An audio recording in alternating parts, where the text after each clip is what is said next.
Всем привет, доброе утро. В Нише сегодня дождливая погода. Такая погода дождливая держится уже дня, наверное, 2 или 3. Вообще всю неделю передают сплошные дожди. Дождь практически не заканчивается. То больше, то меньше. Но, в принципе, на улице не холодно. Сейчас вот с утра 14 градусов. Ну, нормально, если не считать, что постоянно идет дождь. В общем, я дня 3 не записывала. У нас заболел котейка наш. Мы занимались только им. Было ни до чего. Сильно переживали. Но сейчас вроде бы ему лучше, он на поправку идет. Вот. В общем, непонятно, что с ним случилось. Он у нас гуляет, ходит на улицу. Врач сказал, что, скорее всего, он поймал какой-то вирус, который дал осложнение. То есть он у нас перестал есть, постоянно лежал, у него не было совсем сил, все время спал. Вообще даже, я бы сказала, в такой вот отключке был в каком-то коматозе вообще. Вот. Ну, конечно, первый же день мы его повезли к врачу, и врач сказала, что, скорее всего, это вирус. Ему сделали антибиотик. Кушать он все равно так и не стал. В общем, 3 дня он не ел, и мы ездили делать капельницы для поддержания организма. Ему ставили физраствор и глюкозу, и витамины еще кололи. Вот. Ну вот уже 5 дней он болеет, и сегодня могу сказать, что он прям, ну, такой пошустрее. Он, конечно, поел чуточку, прям совсем чуть-чуть, но он стал шустрее. Он уже мяукает, он уже ходит, он уже вышел, вот сейчас вообще пошел на лоджию. Нам сегодня еще к ветеринару ехать вечером. Вот. Думаю, что она ему еще разочек сделает капельницу, и, наверное, все, потому что, ну, явно ему лучше. Вот. Значит, сегодня у нас еще планы. Сегодня нам будут доделывать наше отопление в квартире. Я сниму, что получится, расскажу. Вообще процесс у нас с отоплением очень-очень долгий получился. Почему? Как я уже рассказывала, 3 месяца назад мы приехали сюда на постоянное место жительства, и сразу же застройщику обратились к нашему и сказали, что мы хотим. У нас застройщик занимается еще. Помимо того, что он строит, он еще делает кухни, мебель, вот с отоплением у него завязки. В общем, мы к нему обратились и попросили, значит, сделать нам кухню, заказать у него кухню и отопление. Вот, за кухню он взялся как бы сразу, тоже очень долго делал, но ладно, он взялся ее делать. Отопление он сказал да-да. Потом пришел человек, все у нас тут померил, посчитал, сколько батареи, рассчитал, значит, все посмотрел и ушел. И пропал. Вот. Отопление мы потеряли. Где-то месяца на 2, наверное, нам никто ничего не делал. Но так как было лето, жарко, мы особо не заморачивались. Потом у нас есть кондиционер, который работает также на обогрев. И мы решили, что если даже нам его очень быстро не сделают, так как все-таки холодов здесь сильных не бывает, то ну ничего, перебьемся кондиционером. Но все-таки отопление мы ждем. Потом нам позвонили из этой компании, которая занимается отоплением. Приехали, м, установили батареи. Батареи оказались просто огромными. Я вообще не ожидала. У нас в Подмосковье были батареи тоненькие, тонкие, да, которые собираются из нескольких секций. Биометалл называется. И у нас была такая жара. Но здесь система отопления совсем другая. То есть жары не будет в любом случае. Такой мощности котла, тот, который устанавливается именно в квартире, не будет. Поэтому и батареи вешаются, я так понимаю, вешаются очень большие, чтобы обогреть. Вот. В общем, одна из батарей у меня в комнате 1,40 м. Вот. Это просто вот я не ожидала вообще. Она 1,40 м и высотой, наверное, сантиметров 80, здоровущая. И еще есть еще одна батарея, значит, 80 сантиметров. Ну, тоже и высотой 80. Также у нас будет стоять в коридоре котел. Ну, я все это сниму, потом покажу. Котел отопительный. И в коридоре должна быть батарея. В сына комнате батарея. У сына, по-моему, метровая, кажется, висит. Или 1,20 м, что-то я подзабыла. Ну, в общем, тоже такая немаленькая. И еще будет сушка. Сушку метровую я выбрала большую для ванны.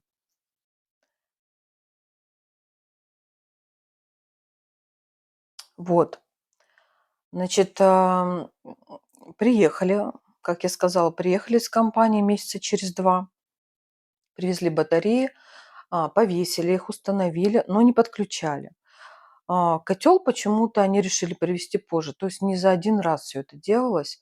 Нам в коридоре, где должен стоять котел, штробили стену. Ну, сами понимаете, что такое штробить стену. То есть это было столько грязи, что я потом 2 дня все это вымывала, в общем, перетряхивала вещи, которые в шкафах лежали.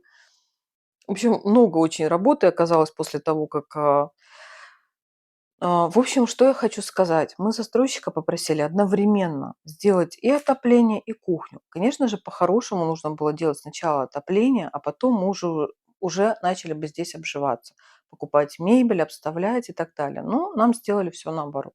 Поэтому нам пришлось все это выгребать, весь этот мусор, всю пыль убирать заново, все перемывать, даже шкафы отодвигать, чтобы оттуда пыль тоже убрать. В общем, работы нам добавили очень сильно. Значит, дальше. Ладно, дырку в стене сделали под котел. Котел не привезли. Сказали, что приедем, ну, например, это был там вторник, сказали, что приедем в пятницу. Приходит пятница, никто не приезжает. Мы встали, подготовились, там думаем, сейчас к 9 утра приедут, никого нет. Ну, прошел час-два, я пишу, спрашиваю, вы сегодня приедете? Вы обещали в такой-то день приехать. Тишина, мне никто не отвечает. Ладно, мы пошли по своим делам с сыном. На следующий день я снова пишу. Скажите, когда вы приедете? В общем, тем, кто должен устанавливать котел, отопление делать. Тишина. Через 2 дня я снова пишу. Скажите, вы обещали приехать в этот день, не приехали. Когда вы приедете? Никто не отвечает. Ну, в общем, мне не очень понятна эта черта, честно говоря, бизнеса здесь. Либо да, либо нет, но вы что-то ответьте. Ну, как-то это непонятно вообще. Почему тишина, почему нет ответа? Странно. Ладно. Через какое-то время, может быть, через неделю я снова написала, что скажите, когда вы приедете, нам нужно доделать отопление. Как бы на улице холодает, а в тот момент действительно было прохладно уже на улице. Это, наверное, градусов ночью опускалось до 5, где-то вот так вот. То есть, конечно, нам хотелось отопления. Кондиционер, он обогревает, но к сыну в комнату он уже не доходит, у него прохладно. То есть здесь-то он нагреет, а вот в ту комнату уже нет. Вот.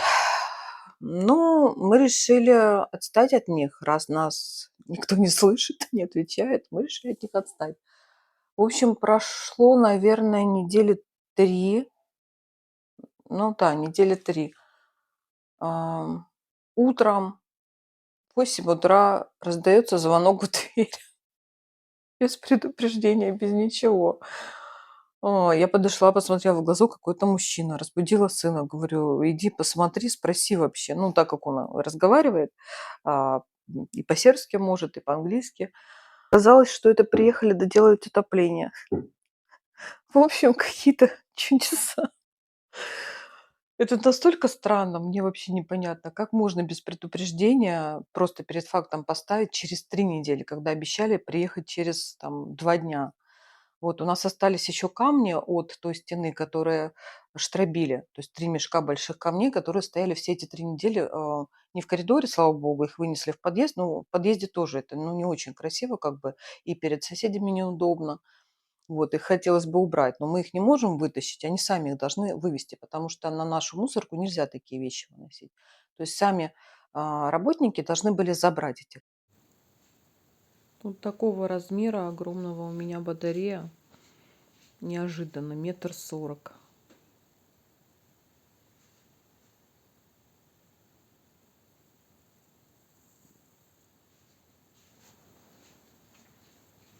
Это у сына в комнате. Тоже огромная. И отопительный котел.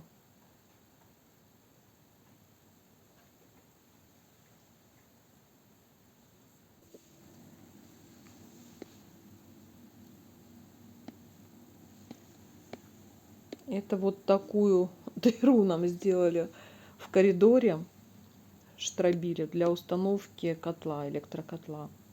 Это трубы, к которым будет подключен котел, и справа это батарея еще будет выходить. Вот здесь вот снаружи еще должна быть батарея вот к этим трубам подключена. И батарея вот она стоит, тоже огромная.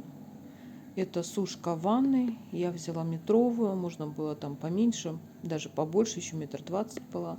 Я взяла метровую. Мне кажется, оптимально. Моя зайка маленькая. Еще плохо-плохо кушает совсем. Сейчас я его попробую еще покормить. Заболевший мышонок наш. Хороший мальчик.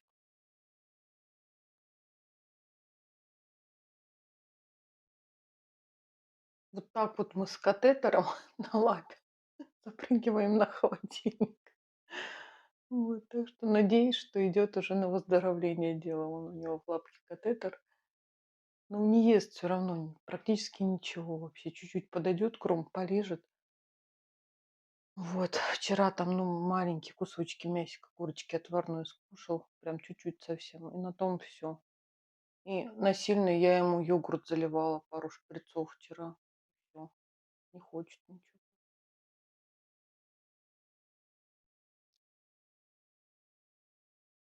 Продолжаем ждать наших ребят, которые нам будут делать отопление. Но что-то я опять начинаю сомневаться, так как это уже не первый раз. Сейчас уже 10, они обещали в 9. В общем, никого нет. Я не знаю. Я, конечно, уже этому не удивлюсь, если они не приедут, но это такая сложная черта, с которой, ну, живя в Сербии, приходится мириться, потому что это без конца сплошь и рядом. Вот, а пока я завариваю чай, вот такой вот чай зеленый. Я привезла его еще из России, молочный улун. Ну, китайский, я его купила на ВБ, заказывала. Вот, он мне очень нравится, он с таким сливочным привкусом, классный. Вот, и я просто его завариваю в чайничке всегда и накрываю его своей вот этой грелкой. И он так раскрывает свой вкус хорошо. Мне очень нравится. Вот, так что пока завариваем чай, ждем. Все-таки надежда умирает последней. Может быть, они сегодня приедут. Но я говорю еще раз, ничему не удивлюсь, если они не приедут. Просто не напишут ничего и не приедут. Так, все. И вот наша шикарная грелочка. Вот такая она. Она там толстенькая внутри. Не знаю, это вата или... Нет, наверное, синтепон, что ли. Прям такая она, прям толстая, хорошая. Вот. И минут 15 настаивается. Класс. О, большое спасибо женщине, которая ее сшила, вот эту грелочку. Я уже рассказывала, что я ее покупала, заказывала на Авито. Мастерица, которая шьет вот такие разные прихватки, грелки. Вот. Спасибо большое. Супер. А погода-то налаживается. Какое солнышко, здорово. Ой, красота какая. Солнце светит.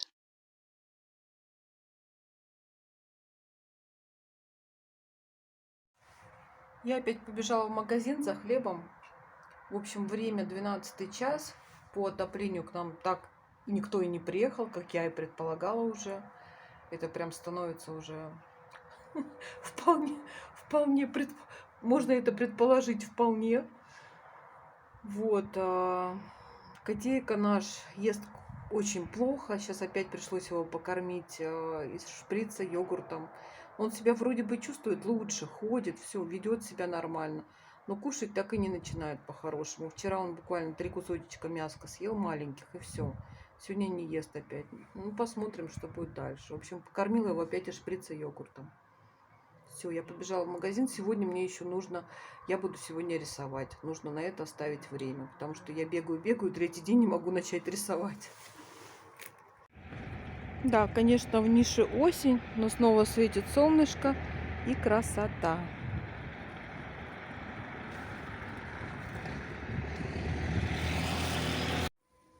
Распогодилось, утром шел дождик, сейчас светит солнышко, красотища просто. Вот такие у меня хризантемки. Вот, я все не могу, период сейчас идет хризантем. Они стоят очень дешево, и такой огромный выбор, мне очень нравится. Вот. Так что конец октября, я вот, ну, в курточке, конечно, ну, на футболку. То есть, в принципе, нормально, хорошо. Но сейчас, кажется, 14 градусов. Небольшая распаковочка. Смоталась в магазин по-быстренькому. Хлебушек. Вот такой мы берем. Очень вкусный. Взяла даже два, потому что быстро съедается. Потому что вкусный. 88 динар стоит. На рубли это получается где-то рублей 65-70, наверное. Вот. Это филе куриное. Ну, разворачивать не буду, конечно же. Филе куриное по 530 динар. На рубли это значит где-то даже не филе куриное, грудка филе куриное. Это получается где-то 400 рублей. Может быть, 450. Вот. Свинский врат копченый, то есть это свиная шейка. Вот, тоже берем, вкусненько. Здесь 300 грамм, 400 грамм получилось. Просила 300, сделали 400. На 390 динар. В общем, 850 динар за килограмм копченое. Вот. Опять наше молочко любимое, только его беру, уже говорила про это, свежее млеко. 150, по-моему, оно стоит, что-то такое, 1,5 литра. Бумажка 120. Вот, все. То есть я так по-быстренькому сегодня докупила то, что надо было. Все. У нас наконец-то устанавливают котел отопительный.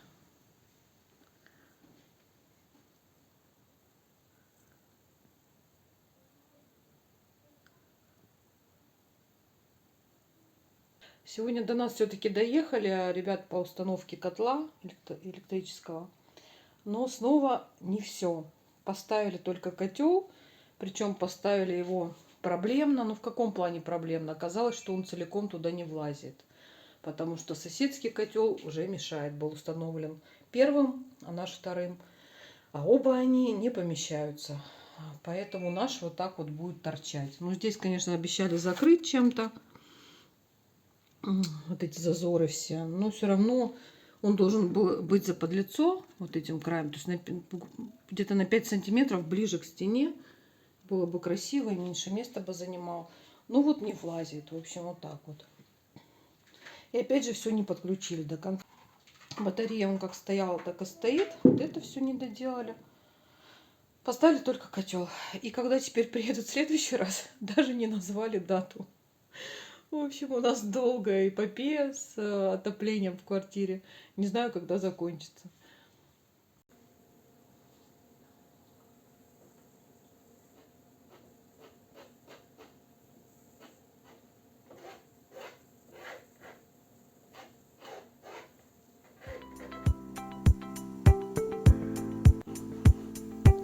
Сегодня начала рисовать.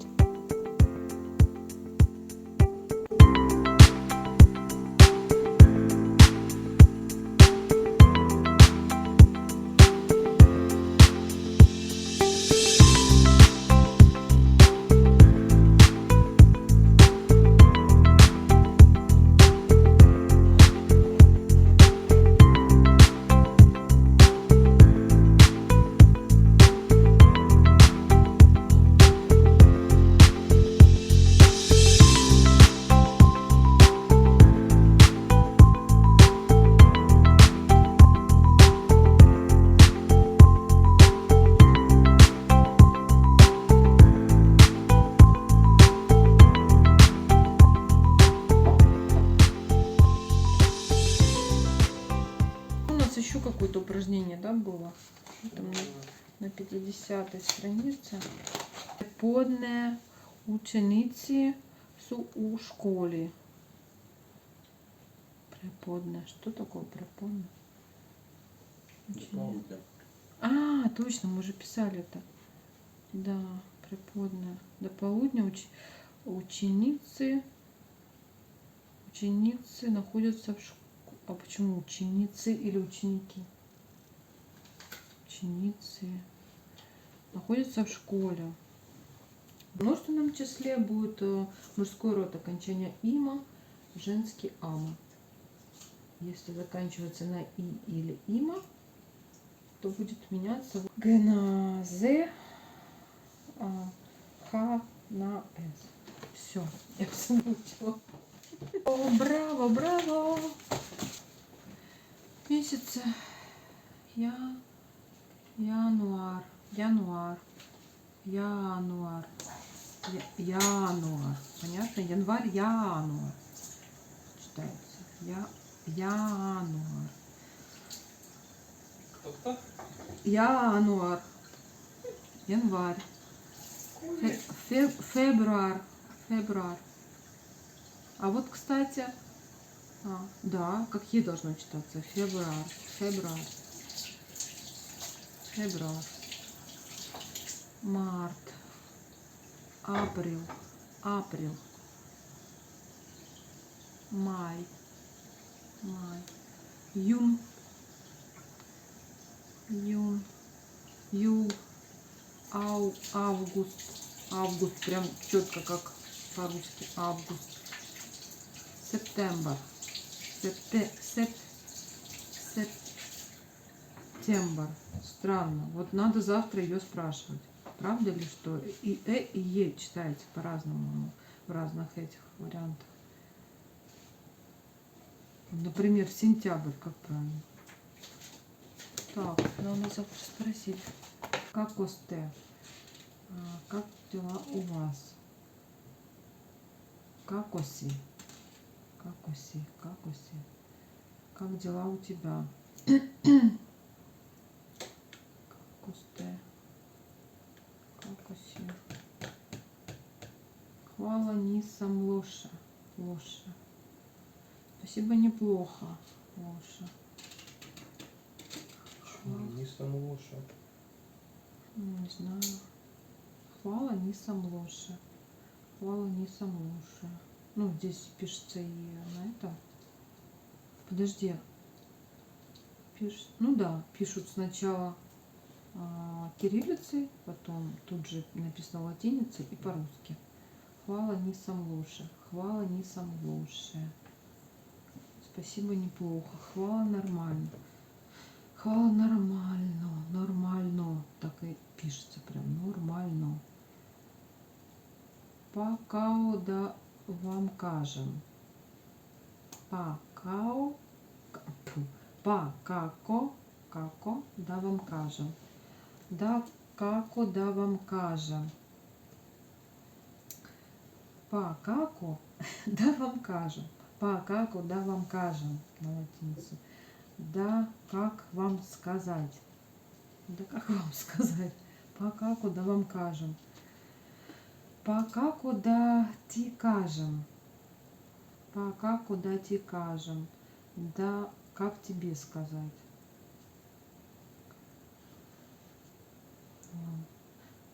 Да, вам кажем. Тебе. Более, да не питайте. Питайте. Лучше не спрашивать. Более, да не питайте. Лучше не спрашивать. Более, да не питайте. Более, да не питаш. Лучше не спрашивай. Питайте. Питаш. Что има ново? Что нового? Своє на старом. Все по-старому. Свое. Как будет читаться? Е и Е. Е. Все-таки Е. Свое по-старому. Ой. Краткая, она же вообще ни туда, ни сюда. Не знаю. Там прям Ю и Э. Да, две буквы. Ну, Е, наверное. Е. Свое по-старому. Свое по-старому. Что не знаю, конечно, у нас же есты было. Есом, есты. Ничто нарочито. Ничего особенного. Видишь, нарочито особенно. Ничто нарочито. К мужчинам в Сербии принято обращаться к господине, господин. К женщине госпо, господо. Это как Д будет читаться или нет? Вот на... Почему здесь господа? Тоже перечеркнутое. Господжо. Господине и господжо. Джо. Как? Джо. Мягко. Господжо. Нет. Верх язык, да? Господжо. К нему. Господине, господжо. К незамужней девушке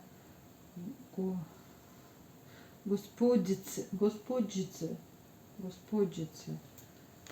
Например, господин директор, господин директор.